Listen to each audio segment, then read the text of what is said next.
বাসাবাড়িতে gas সংকটের মধ্যে এবার সিলিন্ডার বিক্রিও বন্ধ। 6 দাবিতে সারা দেশে ব্যবসায়ীদের ধর্মঘট। শেষ ভরসা হোটেল রেস্তোরাঁতেও বন্ধের পথে রান্না। চরম ভোগান্তিতে গ্রাহক। জায়গায় গ্যাস পাচ্ছি না, সকাল থেকে খুঁজতাছি বেন নিয়ে। গ্যাস পাইতেছি না, লাইনেও গ্যাস নাই। গ্যাসের দাম বাড়তি দেখে কিনতে আর না। সরকারের যে নির্দিষ্ট রেটটা দিছে ওই রেটেও আমরা পাচ্ছি না, আবার টাকা দিয়েও মূল লিকুইডটা বোতলটাও আমরা পাচ্ছি না। 1350 টাকা, তো ওনারা বেচতেছে 2200 টাকা।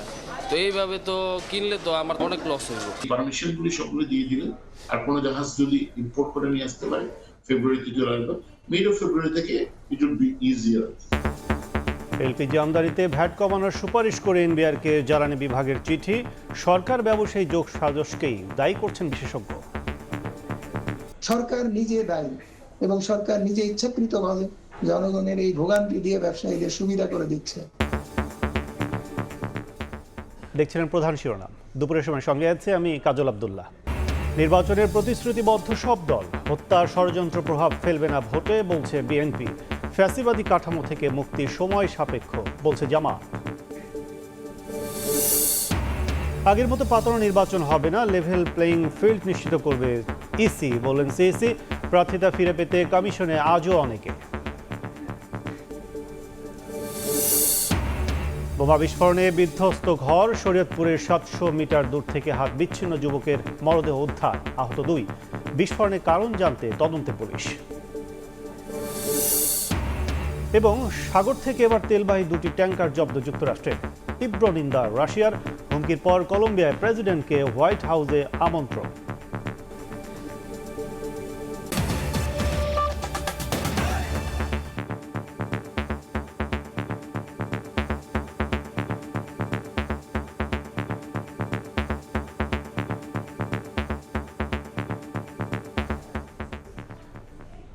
বাসাবাড়িতে গ্যাস সংকটের মধ্যে এবার বন্ধ এলপিজি সিলিন্ডার বিক্রিও।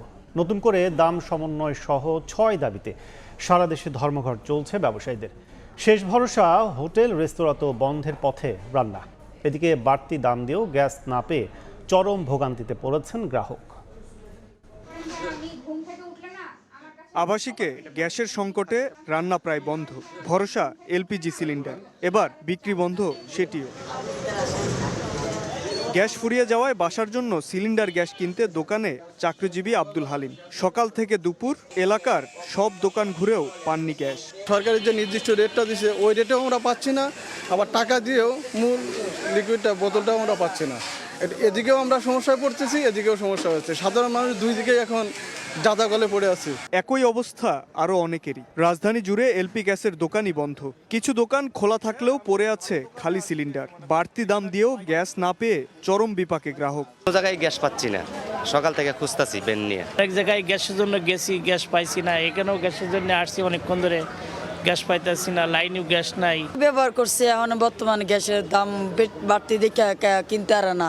গ্যাস সংকটে যাদের ভরসা ছিল হোটেল রেস্তোরাঁ, এলপি গ্যাস সংকটে সেখানেও বন্ধের পথে রান্নাবান্না। লাকি দিয়ে এমনি ইট দিয়ে এভাবে সেভাবে মানে করে রান্না করে কোনো রকম ডাল ভাত বা খিচুড়ি এভাবে রান্না করে খাওয়া হচ্ছে। রুটি স্ট্যান্ড বন্ধ থাকে, পরোটা স্ট্যান্ড বন্ধ থাকে, কাস্টমার উঠটা জায়গা ঠিক আছে, কাস্টমারের যে চাহিদা ওইটা আমরা মিটাতে পারতাছি না। এলপি গ্যাস ব্যবসায়ী সমিতির ডাকা দেশব্যাপী সরবরাহ ও বিপণন বন্ধের ঘোষণায় চরম বিপাকে পড়েছেন সাধারণ মানুষ। দাম পুনর্নির্ধারণের দাবি ব্যবসায়ীদের। বিআরসি যে রেট দিচ্ছে, এই রেটে আমাদের গ্যাস বেচা কোনো অবস্থায় সম্ভব হচ্ছে না। ডিস্ট্রিবিউটারদের 1300 টাকা নির্ধারণ করছে, আমাদের 1306 টাকা আমাদের কিনে হয়, কোনো কমিশন নাই। তাহলে আমরা কিভাবে বিক্রি করি বলেন আপনি? ভোক্তা অধিকার সংরক্ষণ অধিদপ্তরের অভিযানকে হয়রানিমূলক আখ্যা দিয়ে বিইআরসি কোম্পানি এবং ব্যবসায়ীদের সঙ্গে বসে সমস্যা সমাধানের আহ্বান সমিতির নেতাদের। শাবাব ওয়াসি, সময় সংবাদ, ঢাকা। এদিকে ঢাকার বাইরেও বন্ধ এলপিজি সিলিন্ডার বিক্রি। বন্ধ রয়েছে দোকান। কিছু দোকানে মিললেও বাড়তি দাম নেওয়ার অভিযোগ গ্রাহকদের। চট্টগ্রাম জুড়ে প্রায় সব কোম্পানির এলপিজি সিলিন্ডার গ্যাসের সংকট দেখা দিয়েছে। এলাকার খুচরা দোকান থেকে শুরু করে ডিলার কারো কাছেই নেই। সংকটের পাশাপাশি অতিরিক্ত দাম বৃদ্ধির কারণে চরম ভোগান্তিতে গ্রাহকরা। বৃহস্পতিবার সকাল থেকে নগরীর বিভিন্ন এলপিজি গ্যাস সিলিন্ডারের দোকানে সিলিন্ডার বিক্রি বন্ধ রয়েছে। অনেক ডিলার প্রতিষ্ঠান দোকানও খুলেনি। ডিলারদের কাছ থেকে গ্যাস সিলিন্ডার না পেয়ে বিক্রি বন্ধ আছে বলে জানান খুচরা বিক্রেতারা। সরকারে দিচ্ছে এক রেট, দোকানদারের নিচ্ছে আরেক রেট, এখন ডিলারের নিচ্ছে আরেক রেট। ডিলার বলছে গ্যাস পাইতেছে না, বা কালকে 5টা দিছে, আর যখন আসে তখন দিতে পারবে, এর আগে দিতে পারবে না। আগে তো প্রায় 1250 এরকম বিক্রি হইতো, এখন 1600 প্রকার ভেদে 1700 এরকম নিচ্ছে। একই অবস্থা খুলনাতেও। কোম্পানি থেকে সরবরাহ কমে যাওয়ায় সিলিন্ডার যুক্ত এলপিজি গ্যাসের সংকট দেখা দিয়েছে। কিছু কিছু দোকানে গ্যাস থাকলেও বিক্রি হচ্ছে বাড়তি দামে। ব্যবসায়ীরা বলছেন ডিস্ট্রিবিউটররা চাহিদার 1/3 গ্যাস সরবরাহ করতে পারছে না।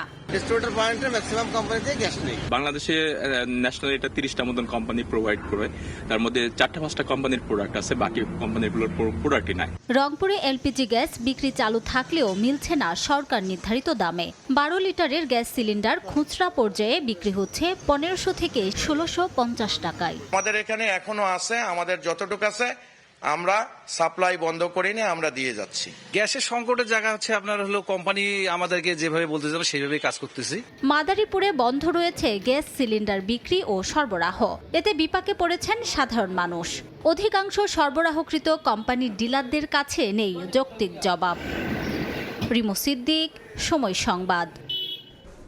এই মুহূর্তে রাজধানীর কারওয়ান বাজারে আছেন সহকর্মী শাবাব ওয়াসি এবং রংপুরে আছেন আব্দুর রশিদ জীবন। সরাসরি প্রথমে যাচ্ছি শাবাবের কাছে।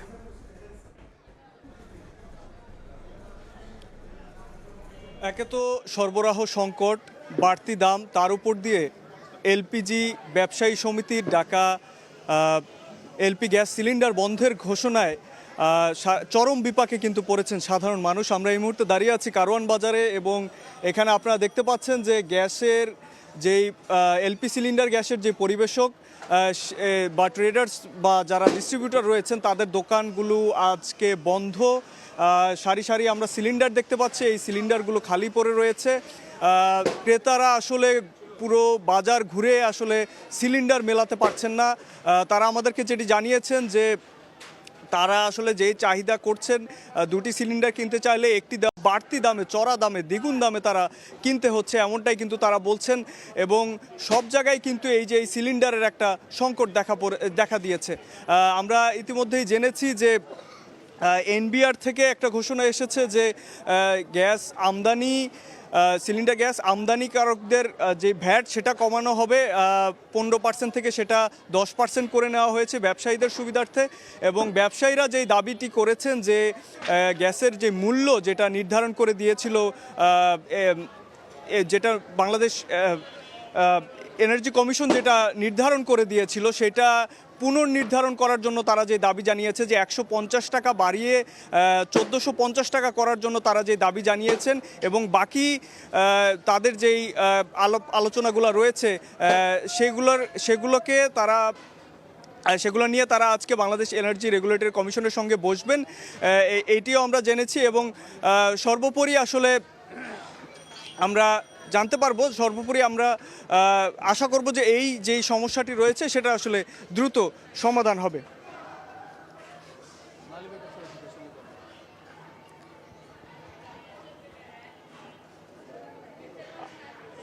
পর্যন্ত আমরা যেটি দেখছি যে রংপুরে গ্যাসের যে দাম নিয়ে সংকট, সেই সংকট কিন্তু তীব্র থেকে তীব্রতর হচ্ছে এবং এখন পর্যন্ত রংপুরে সরকারি যে দাম নির্ধারিত সেই দামে কিন্তু এই গ্যাস কিন্তু বিক্রি হচ্ছে না। এবং সরকার নির্ধারিত দাম 1306 টাকা নির্ধারণ করা হলেও রংপুরের ডিস্ট্রিবিউটর পর্যায়ে এই গ্যাস বিক্রি করা হচ্ছে 1400 টাকা পর্যন্ত, 1400 থেকে 1410 টাকা। এবং সেটি কিন্তু খুচরা পর্যায়ের যারা দোকানদার রয়েছেন তারা কিন্তু সেটি বিক্রি করছেন 1500 থেকে 1550 টাকা পর্যন্ত। কিন্তু এই যে দামের যে তারতম্য 1400 টাকা থেকে ডিস্ট্রিবিউটর পর্যায়ে এবং এটা খুচরা পর্যায়ে যে 1500 বেশি হয়ে যাচ্ছে, সাধারণ যারা গ্রাহক তাদের কিন্তু না বিশ্বাস উঠে যাচ্ছে।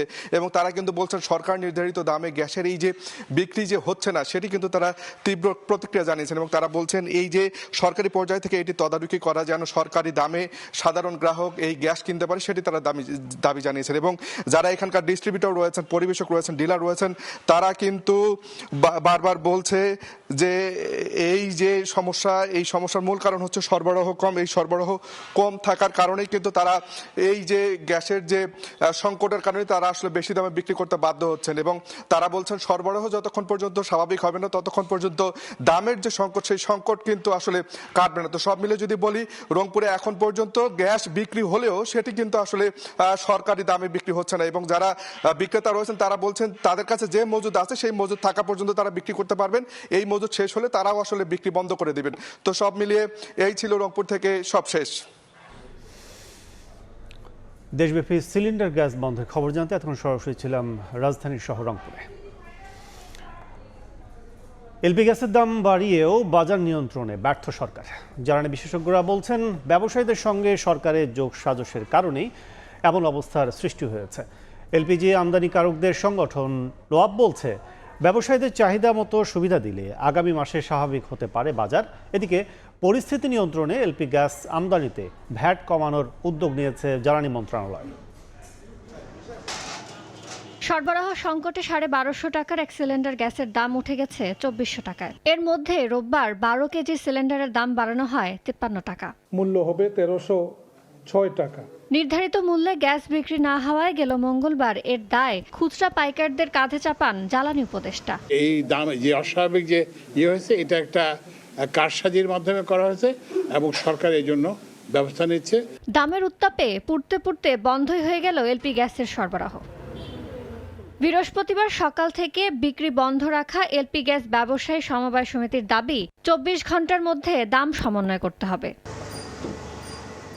বাজারে কেন এমন পরিস্থিতি? প্রশ্নের জবাবে তীব্র সরবরাহ সংকটকে দায়ী করছেন ডিলাররা। আমরা কোম্পানি থেকে মাল আনবো, বক্তা পর্যায়ে পৌঁছাই দেবো, এটাই আমাদের কাজ। 30 টাকার মধ্যে 25টা কোম্পানিতেই মাল নাই।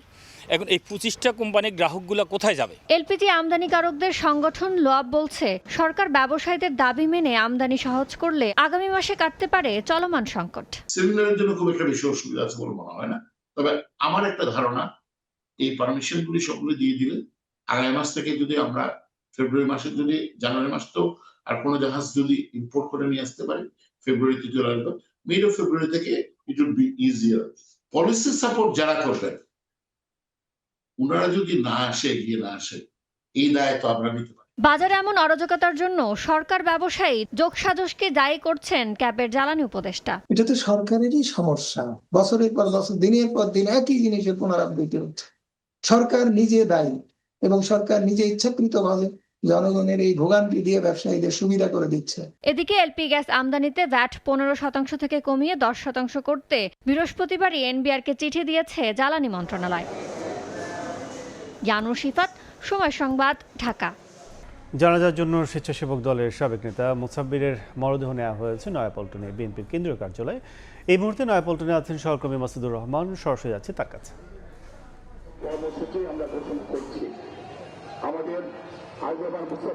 এই মুহূর্তে মুসাব্বিরের জানাজার আগে তাকে যাদের রাজনীতি তিনি করতেন সেই সহযোদ্ধারা তার স্মৃতিচারণ করছেন এবং স্মৃতিচারণ করে তার এই বিএনপির অঙ্গ সংগঠন হিসেবে দলের প্রতি কি ধরনের ত্যাগ ছিল, কিভাবে তিনি একের পর এক গ্রেফতার হয়ে এবং গুমের শিকার হয়ে কারাগারে জীবনযাপন করেছেন এবং গ্রেফতার হওয়ার পর জামিনে বের হওয়ার পর জেল গেটে এবং বাড়িতে পৌঁছানোর আগে আবারও গ্রেফতার হওয়া, এ ধরনের নানা যে প্রতিকূল পরিস্থিতির মধ্যে দিয়ে গিয়ে অবশেষে 17 বছর পর তিনি যখন তিনি নিজেকে একেবারে নিরাপদ ভাবতেন ঠিক তখনই আসলে তাকে এভাবে হত্যা করা হলো। এই স্মৃতিচারণগুলো এখন করা হচ্ছে এবং স্বেচ্ছাসেবক দলের পক্ষ থেকে শনিবার একটি কর্মসূচি ঘোষণা করা হয়েছে এবং সেই কর্মসূচিটি হচ্ছে যে শনিবার সারা দেশে বিক্ষোভ মিছিল করবে এই যে মুসাব্বিরকে হত্যার প্রতিবাদে। একটি স্বেচ্ছাসেবক দলের পক্ষ থেকে কর্মসূচি কিছুক্ষণ আগে এখানে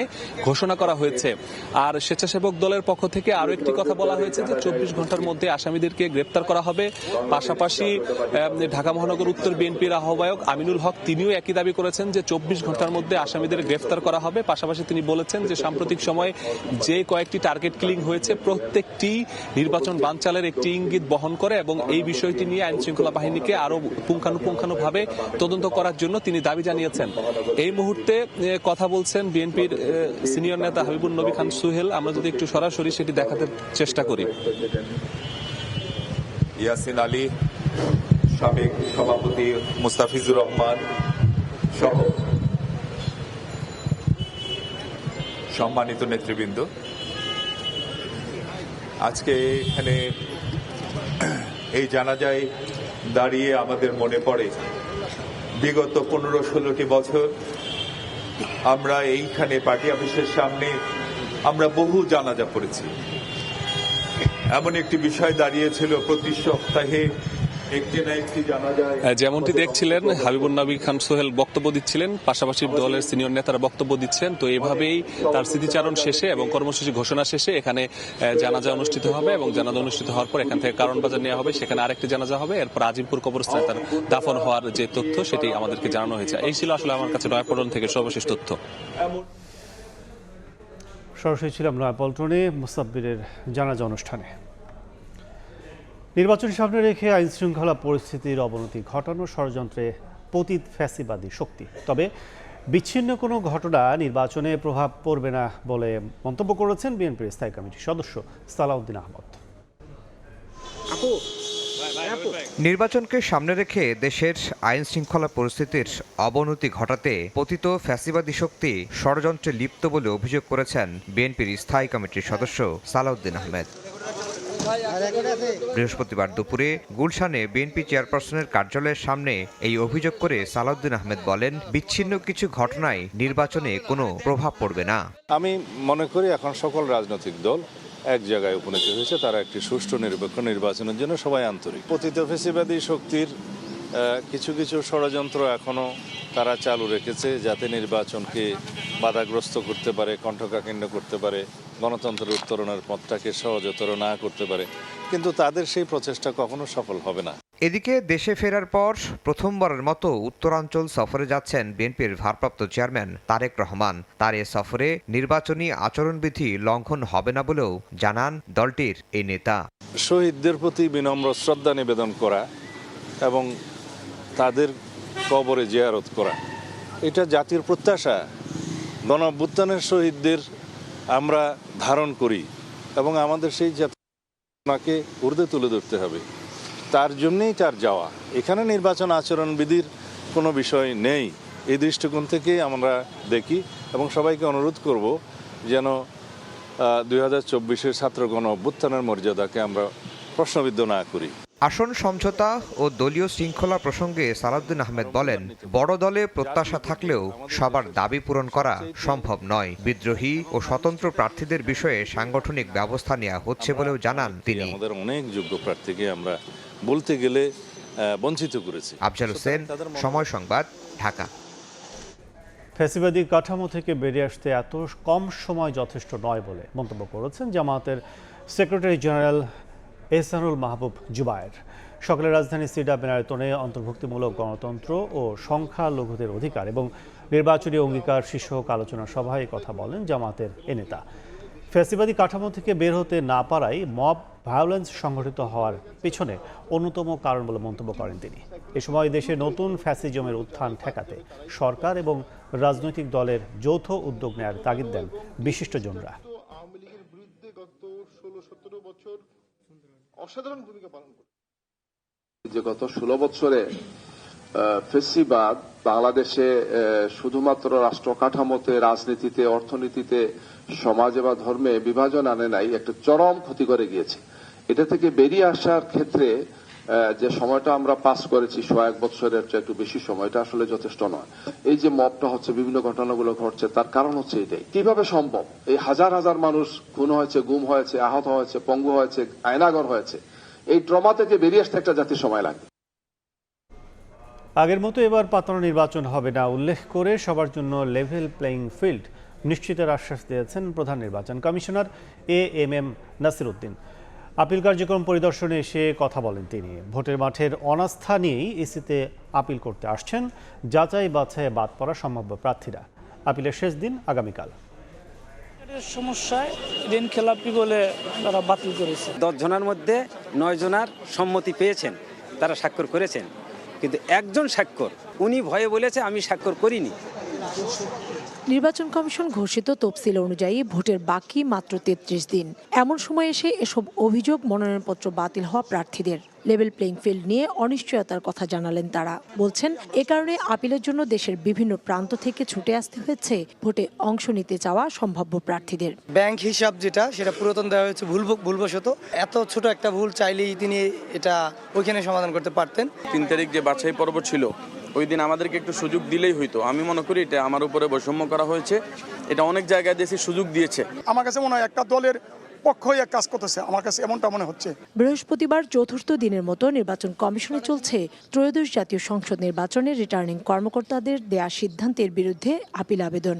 এরপর এসব আপিলের পক্ষে বিপক্ষে শুনানি করবে নির্বাচন কমিশন। শুনানির জন্য রাখা হয়েছে 9 দিন সময়। ইসির শুনানিতে আপিল আবেদন নিষ্পত্তি না হলে আদালতের দ্বারস্থ হতে পারবেন সংক্ষুব্ধরা। বৃহস্পতিবার সকালে আগারগাঁ নির্বাচন কমিশনে আপিল আবেদনের বুথ পরিদর্শনে এসে সিএসি জানান সকলের জন্য লেভেল প্লেইং ফিল্ড নিশ্চিত করা হবে। বললেন আগের মতো কোনো পাতানো নির্বাচন হবে না। যারা আপিল যখন আমাদের কাছে আসবে আমরা আমাদের আইন অনুযায়ী যা করার আমরা কমিশন থেকে সিদ্ধান্ত দেব এবং একদম সম্পূর্ণ রকমভাবে ন্যায় বিচার আমরা করার সর্বোত্তম চেষ্টা আমরা করবো এবং ন্যায় বিচারই হবে। কোনো পাতানো নির্বাচন হবে না, রাজপথে আমারও দরকার হবে না। কোনো পাতানো নির্বাচন দেশে ইনশাল্লাহ হবে না। শুক্রবার আপিল আবেদনের শেষ দিন। কাউসার চৌধুরী কুমু, সময় সংবাদ, ঢাকা। এই মুহূর্তে নির্বাচন কমিশনে আছেন সহকর্মী কাউসারা চৌধুরী কুমু। সরাসরি যাচ্ছি তার কাছে। 4 দিনের আপিলের আজকে পঞ্চম দিনের যে আপিল, সেই আপিলের চতুর্থ দিন চলছে আজ, অর্থাৎ আগামীকাল বিকেল 5টা পর্যন্ত যে কোনো সংক্ষুব্ধ ব্যক্তি তারা আপিল করতে পারবেন এই রিটার্নিং কর্মকর্তার দেয়া রায়ের পক্ষে বা বিপক্ষে গিয়ে। সেক্ষেত্রে আমরা দেখেছি যে এখনো পর্যন্ত প্রায় 450-র মতো আপিল পড়েছে নির্বাচন কমিশনের কাছে। এর মধ্যে খুব কম সংখ্যকই আপিল আছে যেটি হচ্ছে কোনো প্রার্থীর, যারা বৈধ প্রার্থী রয়েছেন তাদের বিপক্ষে গিয়ে আপিল করেছে। এর বাইরে যারা আপিল করছে তারা বেশিরভাগই মূলত যাচাই বাছাই বাদ পড়া প্রার্থীরা রয়েছেন। যে আজকেও বিকেল 5টা পর্যন্ত চলবে এই আপিল এবং তারপর দিন শনিবার থেকেই কিন্তু শুনানি চলবে এবং শুনানির সময় 9 দিন রেখেছে নির্বাচন কমিশন। শুনানিতেই মূলত বেশিরভাগ প্রার্থিতা ফিরে পান। আর যদি কোনো কারণে প্রার্থিতা না ফিরে পান তাহলে কিন্তু আদালতের দ্বারস্থ হওয়ার সুযোগ রয়েছে প্রার্থীর। অর্থাৎ এখানে যে সমস্যাটি করে সেটি হচ্ছে আদালত থেকে প্রায় কিন্তু এমনও হয় যে ভোটের 2 দিন আগেও কেউ প্রার্থিতা ফিরে পান, সেক্ষেত্রে গিয়ে প্রচারণার সুযোগটুকু পান না সেই মনোনীত প্রার্থী। সেক্ষেত্রে নানা জটিলতা সমীকরণ সৃষ্টি হয়। এই জটিলতা এড়ানোর জন্য নির্বাচন কমিশনের দ্বারস্থ হতে বলেছেন প্রার্থীরা। তারা বলছেন এই শুনানিতে যাতে করে নির্বাচন কমিশন নিরপেক্ষ ভূমিকা পালন করে এবং যেসব ছোটোখাটো ত্রুটি রয়েছে সেসব শুনানিতেই যেন তারা সমাধান করতে পারে। তারা যথোপযুক্ত কাগজপত্র জমা দিচ্ছেন। নির্বাচন কমিশন যাতে করে নিরপেক্ষ ভূমিকা পালন করে, রিটার্নিং অফিসার মতো কোনো দলের বা কোনো পক্ষের হয়ে যাতে কাজ না করে, এমনটি সকলের প্রত্যাশা করছেন সম্ভাব্য প্রার্থীরা। কমিশন থেকে এই ছিল এখনকার মতো সবশেষ তথ্য। সরাসরি ছিলাম প্রধান নির্বাচন কমিশনে। আসন্ন জাতীয় নির্বাচনে পোস্টাল ব্যালটে ভোট দেবেন 15,33,000 জনের বেশি ভোটার। আসন ভিত্তিক নিবন্ধনের তথ্য বিশ্লেষণে দেখা যায় এই ভোটাররা প্রভাব রাখবেন 260টি আসনে। বিশেষজ্ঞ বলছেন পোস্টাল ব্যালটের কারণে বাড়বে ভোটের হার, যার মাধ্যমে ফলাফলে আসতে পারে বড় পরিবর্তন। কাউসারা চৌধুরী কোমল প্রতিবেদন। ত্রয়োদশ সংসদ নির্বাচনে পোস্টাল ব্যালটে ভোট দিতে অ্যাপে নিবন্ধন করেছেন 15,33,000 জনের বেশি। এর মধ্যে 7,72,000-এর বেশি 122টি দেশে বসবাসরত বাংলাদেশি নাগরিক। সবচেয়ে বেশি নিবন্ধন করেছেন সৌদি প্রবাসীরা। বাকি 7,61,000-এর বেশি নিবন্ধন করেছেন দেশের ভেতর থেকে। তাদের সিংহভাগই সরকারি চাকরিজীবী। ইসির তথ্য অনুযায়ী 260টি আসনের প্রতিটিতে পোস্টাল ব্যালটে ভোট দিবেন 3,000 জনের বেশি। এর মধ্যে 18টি আসনের প্রতিটিতে নিবন্ধন করেছেন 10,000 জনের বেশি, আর 115টি আসনের প্রতিটিতে ভোট দেবেন 5,000 জনের বেশি। সবচেয়ে বেশি নিবন্ধন করেছেন ফেনী 3 আসনে 16,093 জন। নির্বাচন বিশেষজ্ঞ আব্দুল আলিম মনে করেন, এবারের নির্বাচনে আসন ভিত্তিক জয় পরাজয় নির্ধারণে গুরুত্বপূর্ণ ভূমিকা রাখবে পোস্টাল ব্যালট। যে ভোটটা আমার এমনিতে পড়বে, ইন পার্সন পড়বে, তার সঙ্গে এই বাড়তি পোস্টাল ব্যালটের ভোটটা যুক্ত হবে, অর্থাৎ ভোটার টার্ন আউট কিছুটা হলেও বাড়বে। এটা যুক্ত হওয়াতে যেটা হবে যে আপনার 1 নম্বর হচ্ছে ভোটের টার্ন আউটটা বাড়বে, 2 হচ্ছে কম্পিটিশনটা বেড়ে যেতে পারে। যখন কম্পিটিশনটা বাড়বে তখন কিন্তু ভোটের ফলাফল পাল্টে যেতে পারে। আরও বলেন, পোস্টাল ব্যালটের কারণে ভোট পড়ার হার বেড়ে নির্বাচনী ফলাফলের ইতিহাসে বড় পরিবর্তন দেখা যেতে পারে। প্রবাসী ভোটাররা কোনো একটা প্রার্থীর পক্ষে বেশি ভোট দিয়েছে, এটা হতেই পারে।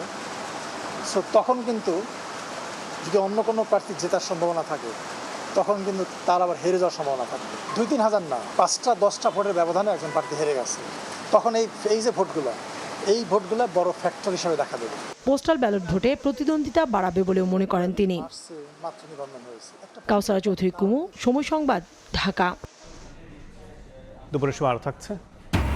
রাজধানীর উত্তরা ও নিকুঞ্জে ডিবির অভিযান, 2 কোটি টাকার 363টি আইফোন যন্ত্রাংশ উদ্ধার, গ্রেফতার 3 চীনা নাগরিক। অবৈধভাবে আমদানি করে অ্যাসেম্বল করত চক্রটি।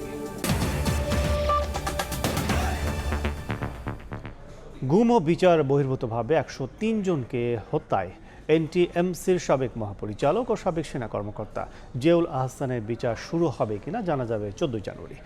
এ মামলায় সাক্ষ্য দেবেন সাবেক সেনাপ্রধান ইকবাল করিম ভূঁইয়া। বৃহস্পতিবার অব্যাহতি চেয়ে আবেদনের শুনানি শেষ করেন জিয়াউল আহসানের আইনজীবী। এর আগে গত রোববার অভিযোগ গঠনের শুনানি শেষ করে বিচার শুরুর আবেদন করে প্রসিকিউশন, যেখানে গুমের পর গাজীপুর, বরগুনার পাথরঘাটার চর দোয়ানিতে ও সুন্দরবনে জলদস্যু দমনের কথিত অপারেশনের নাটক সাজিয়ে 103 জনকে হত্যার অভিযোগ আনা হয়। শুনানি শেষে চিফ প্রসিকিউটর বলেন, গুমের মাস্টার মাইন্ড ছিলেন জিয়াউল আহসান। কাউকে রাজনৈতিকভাবে হুমকি মনে করলে কিংবা বিরোধী মতের অসংখ্য মানুষকে গুমের পর নির্যাতন করে হত্যা করেন তিনি, যার প্রমাণ আছে প্রসিকিউশনের কাছে। শরীয়তপুরের জাজিরায় বিকট শব্দে বোমা বিস্ফোরণে বিধ্বস্ত ঘর। 700 মিটার দূর থেকে যুবকের হাত বিচ্ছিন্ন, মরদেহ উদ্ধার করা হয়েছে। আহত হয়েছেন আরও 2 জন।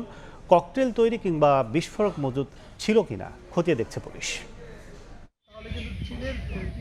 বিস্ফোরণে বিকট শব্দে কেঁপে উঠে পুরো এলাকা, বিধ্বস্ত টিনের ঘর, আশপাশে ছড়িয়ে ছিটিয়ে দরজা জানালা। শরীয়তপুরের জাজিরা উপজেলার বিলাসপুর ইউনিয়ন বোমা আতঙ্কের নাম। এই ইউনিয়নের মুলাই ব্যাপারীকান্দি গ্রামে সাগর ব্যাপারীর বাড়িতে বৃহস্পতিবার ভোরে বোমার বিস্ফোরণ হয়। এতে ঘর থেকে প্রায় 700 মিটার দূরে হাতের কবজি ছিন্ন ভিন্ন অবস্থায় সোহান ব্যাপারী নামে একজনের লাশ উদ্ধার করা হয়। আহত হয়েছে আরও 2 জন। তাদের উদ্ধার করে স্থানীয় হাসপাতালে নেওয়া হয়, পরে উন্নত চিকিৎসার জন্য তাদের ঢাকায় পাঠানো হয়। বিকট আওয়াজে আমরা পরে দরজা খুলে বাইরে এসে দেখি এই অবস্থা। ঘরের ভিতরে ককটেল তৈরি কিংবা বিস্ফোরক মজুদ ছিল কিনা তা খতিয়ে দেখছে পুলিশ। ককটেল বানানোর চেষ্টা করেছিল বা ওখানে এটা সংরক্ষিত ছিল, এটা এখন আমরা শিওর করতে পারছি না, আমরা এটা তদন্ত করে দেখছি। আধিপত্য নিয়ে জাজিরা উপজেলা আওয়ামী লীগের সদস্য ও বিলাসপুর ইউনিয়নের চেয়ারম্যান আব্দুল কুদ্দুস ব্যাপারী ও ইউনিয়ন স্বেচ্ছাসেবক লীগের সদস্য আব্দুল জলিল মাতবরের সঙ্গে দীর্ঘদিন ধরে বিরোধ চলছিল। এতে 2 পক্ষের মধ্যে শতাধিকবার সংঘর্ষের ঘটনা ঘটে। 2024 সালের 5 আগস্টের পর আব্দুল কুদ্দুস ব্যাপারী ও জলিল মাতবর গ্রেফতার হয়। বর্তমানে আব্দুল জলিল মাতবর কারাগারে থাকলেও আব্দুল কুদ্দুস ব্যাপারী জামিনে বেরিয়ে এসেছেন। কুদ্দুস ব্যাপারী এলাকায় না থাকলেও দুপক্ষের সমর্থকরা মাঝে মাঝেই সংঘর্ষে লিপ্ত হচ্ছে, আর এই সংঘর্ষে ব্যবহার হচ্ছে শত শত ককটেল। বিধ্বস্ত হওয়া বসতঘরটির মালিক কুদ্দুস ব্যাপারীর চাচাতো ভাই সাগর ব্যাপারী। অস্ত্র ভাড়া দেওয়ার রাজধানীর কাফরুলের সন্ত্রাসী মাহমুদুর রহমান সনিকে গ্রেফতার করেছে র্যাব। গতরাতে কাফরুলের সেনপাড়া এলাকার একটি বাসায় অভিযান পরিচালনা করে র্যাব 4। এ সময় বাসার মালিক সনি পালানোর চেষ্টা করলে তাকে গ্রেফতার করা হয়। পরে বাসাটি থেকে অবৈধ বিদেশি পিস্তল, 6 রাউন্ড তাজা গুলি, দেশীয় অস্ত্র উদ্ধার করা হয়। গ্রেফতার সনিকে জিজ্ঞাসাবাদের পর র্যাব জানায়, উদ্ধারকৃত অস্ত্র মিরপুর, কাফরুল, দারুসালাম সহ আশপাশের এলাকায় খুন, চাঁদাবাজি, ভয়ভীতি প্রদর্শন সহ নানা অপরাধে ব্যবহার করা হতো।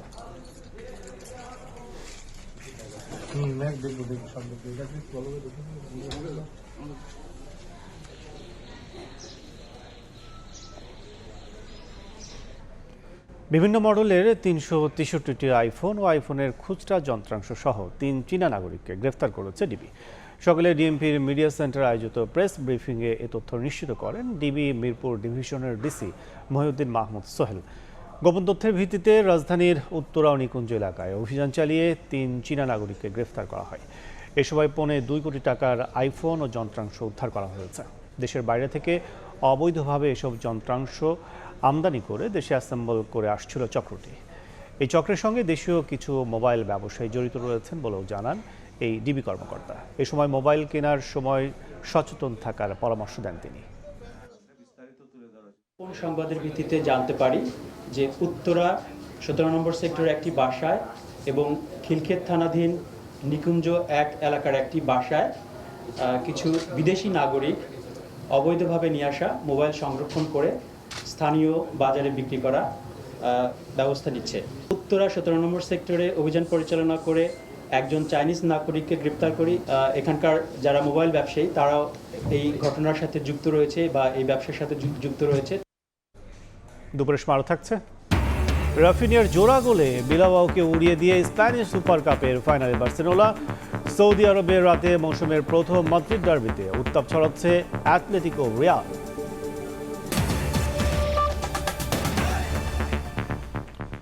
কুয়াশার সঙ্গে হিমেল হাওয়ায় তীব্র শীত অনুভূত হচ্ছে। কনকনে ঠান্ডায় জনজীবনে নেমে এসেছে স্থবিরতা। আজ সর্বনিম্ন তাপমাত্রা রেকর্ড করা হয়েছে মৌলভীবাজারের শ্রীমঙ্গলে 7 ডিগ্রি সেলসিয়াস। শীতের দাপটের সঙ্গে হার মেনেছে সূর্যের তেজ। অনেক বেলা পর্যন্ত কুয়াশার চাদরে ঢাকা থাকে চারপাশ। হিম বাতাসে ঘরের বাইরে যাওয়াটাই যেন তাই।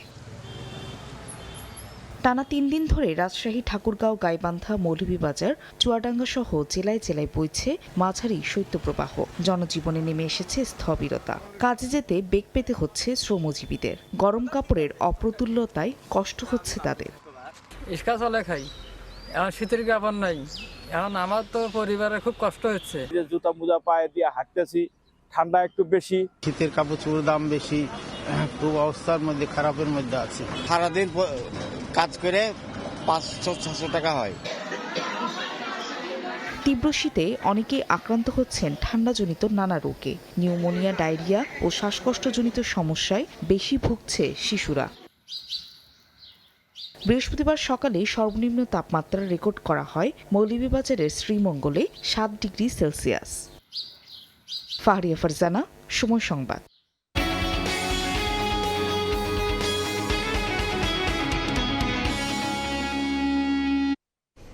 এবার বাণিজ্য মেলায় দর্শনার্থীদের নজর কেড়েছে তুর্কি স্টল, যেখানে রয়েছে আভিজাত্য ফুটিয়ে তোলার লাইট, কার্পেট আর নান্দনিক সব তৈজসপত্র। পণ্যের মান নিয়ে সন্তুষ্ট ক্রেতারা।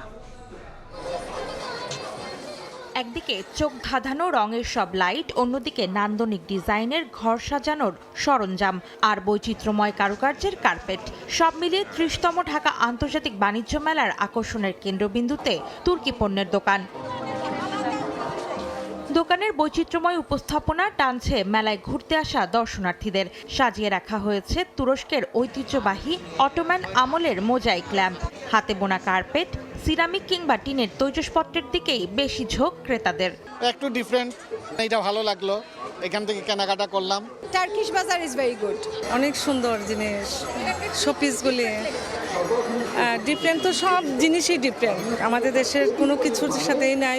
আকার ও কারুকাজ ভেদে ল্যাম্পগুলো বিক্রি হচ্ছে 1,500 টাকা থেকে শুরু করে 50,000 টাকায়। রঙিন তৈজসপত্রগুলো মিলছে 150 টাকা থেকে। গতবারের চাইতে এবার অনেকাংশ মানে পরিবেশও ভালো, দেন জিনিসপত্র ভালো আছে, বাট দামটা অনেক ভিড় আছে এবং অনেক অথেন্টিক জিনিস, হ্যান্ডমেড জিনিস। তবে শীতের কারণে মেলায় ভিড় কম হওয়ায় কাঙ্ক্ষিত বেচাকেনা হচ্ছে না বলে জানিয়েছেন দোকানিরা। প্রচণ্ড ঠান্ডা, এর জন্য কাস্টমার একটু কম। ইনশাল্লাহ ঠান্ডা একটু কমলে কাস্টমার অনেক আসবে, আর আমাদের বেচাকেনা আলহামদুলিল্লাহ ভালো। মোর কাস্টমার সেলেন ইনশাআল্লাহ। বেচাকেনা ভালো হচ্ছে আলহামদুলিল্লাহ, আশা করি সামনেতে আরো বেচাকেনা ভালো হবে। দিন বাড়ার সঙ্গে সঙ্গে মেলায় ভিড় বাড়বে বলেও আশা করছেন ব্যবসায়ীরা। অন্তরা সেন, সময় সংবাদ, ঢাকা। গভীর বঙ্গোপসাগরে ফিশিং বোটে নিষিদ্ধ ট্রলিং জাল ব্যবহার করে মাছ আহরণ ও জাল তৈরির মূল হোতা ভারতীয় জেলে পণ্ডিত বিশ্বাসকে আটক করেছে কোস্টগার্ড। আটক করা হয়েছে বাংলাদেশি 6 কারিগরকেও। জব্দ করা হয়েছে 36 লাখ টাকা মূল্যে 12টি অবৈধ ট্রলিং জাল। বিস্তারিত জানাচ্ছেন পার্থপ্রতিম বিশ্বাস। সম্প্রতি কিছু অসাধু মৎস্যজীবী ও ব্যবসায়ী অধিক মুনাফা লাভের লক্ষ্যে সরকারি নিষেধ অমান্য করে সাগরে মাছ আহরণ করছে। কাঠের ফিশিং বোটে অবৈধভাবে ট্রলিং সরঞ্জাম সহ ছোট ফাঁসের বেহুন্দি জাল স্থাপন করে আর্টিসানাল ট্রলিং বোটে রূপান্তর করছে। এ ছোট ফাঁসের জালে আটকে পড়ে গভীর ও অগভীর সাগরের রেণু, ডিমওয়ালা মাছ ও মাছের প্রাকৃতিক খাদ্য ক্রমশ ধ্বংস হয়ে যাচ্ছে। ফলে বিগত 4 বছরে আশঙ্কাজনকভাবে কমেছে মাছের প্রজনন। অবৈধ আর্টিসানাল ট্রলিং জাল তৈরির মূল হোতা ভারতীয় নাগরিক কর্ণফুলী থানাধীন চর পাথরঘাটা এলাকায় একটি কারখানায় অবৈধ জাল তৈরি করছে এমন খবরে বুধবার সন্ধ্যায় অভিযান চালায় কোস্টগার্ড। প্রায় 36 লাখ টাকা মূল্যের 12টি অবৈধ ট্রলিং জাল ও জাল তৈরির সরঞ্জাম জব্দ করা হয়। একই সঙ্গে ট্রলিং বোট তৈরির মূল কারিগর ভারতীয় নাগরিক পণ্ডিত বিশ্বাস সহ 7 জনকে আটক করা হয়। 36 লক্ষ টাকা মূল্যের 12টি অবৈধ ট্রলিং জাল ও জাল তৈরির সরঞ্জাম সহ ট্রলিং বোট তৈরির মূল কারিগর ভারতীয় নাগরিক পণ্ডিত বিশ্বাসকে আটক করা হয়। এ সময় আটক করা হয় 6 জন বাংলাদেশি কারিগর। কিছু অসাধু ট্রলিং জাল ব্যবসায়ী সহ বরগুনার মাসুম কোম্পানি, বাঁশখালীর শুক্কুর কোম্পানি এবং জাহাঙ্গীর কোম্পানি ভারতীয় নাগরিককে দিয়ে অবৈধ জাল বানাচ্ছে বলে জানিয়েছে কোস্টগার্ড। সে বাংলাদেশে অবস্থানকালে বাংলাদেশি ফিশিং বোটে নিষিদ্ধ আর্টিসানাল ট্রলিং সরঞ্জাম স্থাপন এবং ট্রলিং জাল তৈরির মূল কারিগর হিসেবে কাজ করে। পাথরঘাটার মাসুম কোম্পানি, চট্টগ্রামের বাঁশখালীতে শুক্কুর, ইসমাইল ও জাহাঙ্গীর কোম্পানিতে ফিশিং বোটে নিষিদ্ধ ট্রলিং সরঞ্জাম স্থাপন এবং ট্রলিং জাল তৈরির কাজ করে আসছে। এর আগে গত 12ই আগস্ট কোস্টগার্ড ও সেনাবাহিনীর যৌথ অভিযানে ভারতীয় নাগরিক পণ্ডিত বিশ্বাসকে আটক করে কারাগারে পাঠানো হয়েছিল। পার্থপ্রতিম বিশ্বাস, সময় সংবাদ, চট্টগ্রাম। আটলান্টিক মহাসাগর থেকে রাশিয়ার পতাকাবাহী তেলবাহী ট্যাঙ্কার জব্দ করেছে যুক্তরাষ্ট্র। এ ঘটনায় মস্কো, ওয়াশিংটন উত্তেজনা দেখা দিয়েছে। জাহাজ জব্দকে আন্তর্জাতিক সমুদ্র আইন লঙ্ঘন উল্লেখ করে তীব্র নিন্দা জানিয়েছে রাশিয়া। একই দিন ক্যারিবীয় সাগর থেকে আরও একটি ট্যাঙ্কার জব্দ করেছে মার্কিন সেনারা। এদিকে মাদুরোকে আটকের পর ভেনেজুয়েলার তেল বিক্রি অনির্দিষ্টকালের জন্য নিয়ন্ত্রণ সহ 3 ধাপের পরিকল্পনা প্রকাশ করেছে যুক্তরাষ্ট্র। আটলান্টিক মহাসাগর থেকে ভেনেজুয়েলা সংশ্লিষ্ট রাশিয়ার পতাকাবাহী একটি জ্বালানি তেলবাহী ট্যাঙ্কার জব্দ করেছে যুক্তরাষ্ট্র। ট্যাঙ্কারটিকে পাহারা দিয়ে রাখতে মস্কো নৌবাহিনী মোতায়েন করেছে এমন খবরের মধ্যেই বুধবার এ পদক্ষেপ নিল দেশটি। মার্কিন কোস্টগার্ড এবং সামরিক বিশেষ বাহিনী মারিনেরা নামের ট্যাঙ্কারটি জব্দ করে বলে জানা গেছে। একই দিন ক্যারিবীয় সাগরে এম সোফিয়া নামের আরেকটি ট্যাঙ্কারও আটক করা হয়েছে। অতীতে মারিনেরা ট্যাঙ্কারে ভেনেজুয়েলার তেল বহন করা হতো, তবে বর্তমানে এটি খালি ছিল। এই খালি ট্যাঙ্কারটি যুক্তরাষ্ট্র জব্দ করেছে। ট্যাঙ্কারটির নাম আগে ছিল বেলা 1, এর নাম বদলে মারিনেরা রাখা হয়। গায়ানার পতাকাবাহী ট্যাঙ্কারটি পরে রুশ ট্যাঙ্কারে রূপান্তরিত করা হয়। এদিকে এই ট্যাঙ্কার জব্দ নিয়ে মস্কো ও ওয়াশিংটনের মধ্যে উত্তেজনা দেখা দিয়েছে। এই ঘটনায় তীব্র নিন্দা জানিয়েছে রাশিয়া। দেশটি বলেছে যুক্তরাষ্ট্র ট্যাঙ্কার জব্দ করে আন্তর্জাতিক সমুদ্র আইন ভঙ্গ করেছে। বিবৃতিতে রুশ পরিবহন মন্ত্রণালয় জানায়, 1982 সালের জাতিসংঘের সমুদ্র আইন অনুযায়ী উন্মুক্ত সমুদ্রে জাহাজ চলাচলের পূর্ণ স্বাধীনতা রয়েছে। কোনো দেশই অন্য দেশে নিবন্ধিত করা কোনো জাহাজের উপর শক্তি প্রয়োগ করার অধিকার রাখে না। ভেনেজুয়েলার জন্য একটি 3 ধাপের পরিকল্পনা ঘোষণা করেছে যুক্তরাষ্ট্র। প্রথম ধাপে তেল বিক্রি ও রাজস্ব নিয়ন্ত্রণ, দ্বিতীয় ধাপে মার্কিন কোম্পানির প্রবেশ এবং দেশের রাজনৈতিক দল ও জনগণের মধ্যে সমঝোতা, এবং তৃতীয় ধাপে পুরানো সরকারের কাছ থেকে ক্ষমতা নতুন দলের কাছে হস্তান্তর অন্তর্ভুক্ত। ফারহাদ চৌধুরী, সময় সংবাদ। অ্যাথলেটিক বিলাবাওকে 5-0 গোলে উড়িয়ে দিয়ে স্প্যানিশ সুপার কাপের ফাইনালে উঠেছে বার্সেলোনা। রাতে আরেক সেমিফাইনাল লড়বে রিয়াল মাদ্রিদ ও অ্যাথলেটিকো মাদ্রিদ। সৌদি আরবের জেদ্দার কিং আবদুল্লাহ স্পোর্টস সিটিতে ম্যাচে শুরু থেকে আধিপত্য ছিল বার্সেলোনার। 22 মিনিটে ফেরান তেরেসের গোলে লিড নেয় কাতালানরা। 30 মিনিটে ব্যবধানে দ্বিগুণ করেন ফেরান তেরেস। 4 মিনিট পরে বিলাওয়ের জালে আবারও আক্রমণ বার্সার। এবার গোল করেন রুনি বার্ডগি। সে আনন্দের রেশ কাটতে না কাটতে বিলাওয়ের জালে বার্সার চতুর্থ গোল করেন রাফিনিয়া। বিরতির পর রাফিনিয়া আরও এক গোল করলে বড় জয় নিয়ে ফাইনালে পা রাখে বার্সেলোনা। এ পর্যায়ে শীর্ষ সংবাদগুলো জানিয়ে দিচ্ছে আরেকবার। বাসাবাড়িতে গ্যাস সংকটের মধ্যে এবার সিলিন্ডার বিক্রি বন্ধ। 6 দাবিতে সারা দেশে ব্যবসায়ীদের ধর্মঘট। শেষ ভরসা হোটেল, রেস্তোরাঁ তো বন্ধের পথে রান্না, চরম ভোগান্তি। এবং নির্বাচনের প্রতিশ্রুতিবদ্ধ সব দল। হত্যা ষড়যন্ত্র প্রভাব ফেলবে না ভোটে, বলছে বিএনপি। ফ্যাসিবাদী কাঠামো থেকে মুক্তি সময় সাপেক্ষ, বলছে জামায়াত।